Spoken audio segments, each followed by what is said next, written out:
When journalists at Australia's public broadcaster, the ABC, walked off the job recently, it wasn't just about them being off the air. Oh no, it kicked off this huge, fierce debate about the entire future of the organization. This isn't just a story about a pay dispute. It's really about the purpose, the funding, and the direction of a major public institution.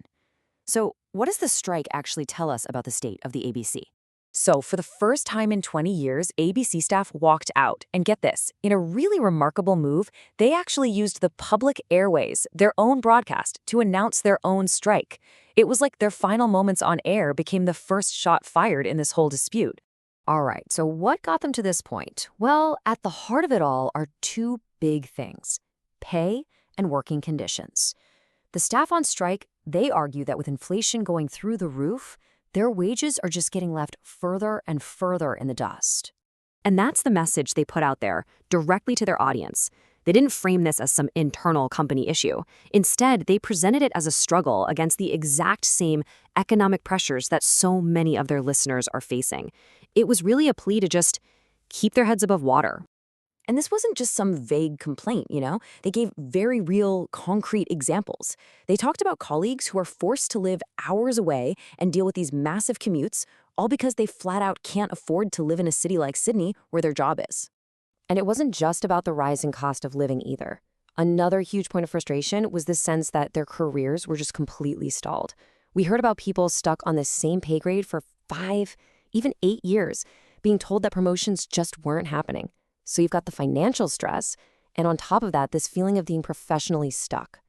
Okay, but that's just one side of the coin. Now, let's flip it over and look at how the ABC's management and its critics saw the whole situation and what they actually put on the table. So, ABC management came back with an offer: a 10% raise spread out over 3 years, plus a $1,000 bonus. Now, to put that into context, critics like opposition communications spokesperson Sarah Henderson were quick to point to a very similar deal that was just accepted at SBS, which is another public broadcaster. By that measure, they argued, the ABC's offer was perfectly fair and reasonable. And this is where a huge number comes into play: $1.2 billion. That's how much taxpayer money the ABC gets every single year. And for critics, this fact was absolutely central. It meant this wasn't some private company dispute. It was an issue of public money, public trust, and public accountability. And this, right here, is where the whole story takes a really sharp turn.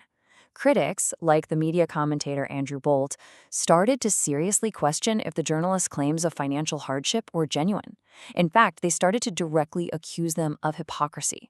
And this one image, wow, it became the centerpiece of their entire critique. Photos started circulating of the striking journalists at a local pub.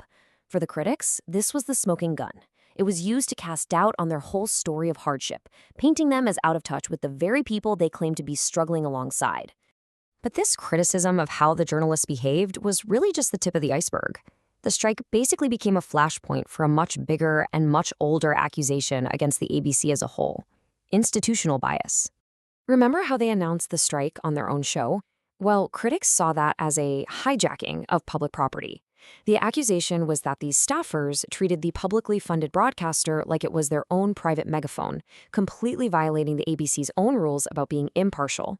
And for people like Andrew Bolt, this wasn't just a one-off mistake. They argued it was proof of a systemic problem, a kind of groupthink where ABC staff all speak with one voice on the big political and social issues of the day.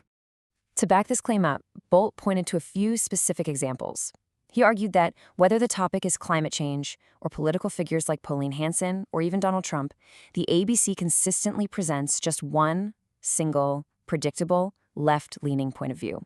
So all of this intense criticism has led to a really fundamental debate about what happens next for the ABC.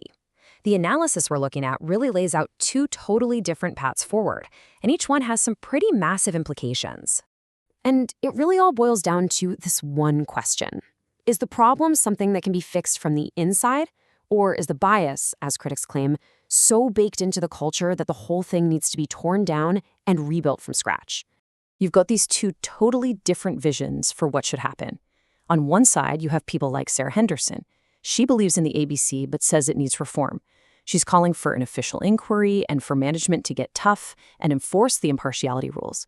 But on the other side, you've got critics like Andrew Bolt, who say reform is a waste of time. For them, the only real solution is to privatize it.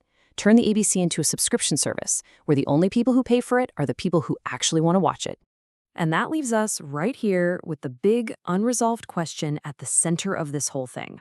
Does a strike like this just prove that a vital public service needs some reform and better rules, or does it expose a fundamental flaw in the whole model, a sign that maybe it's time for a complete replacement? The answer to that is probably going to shape public broadcasting in Australia for a very long time.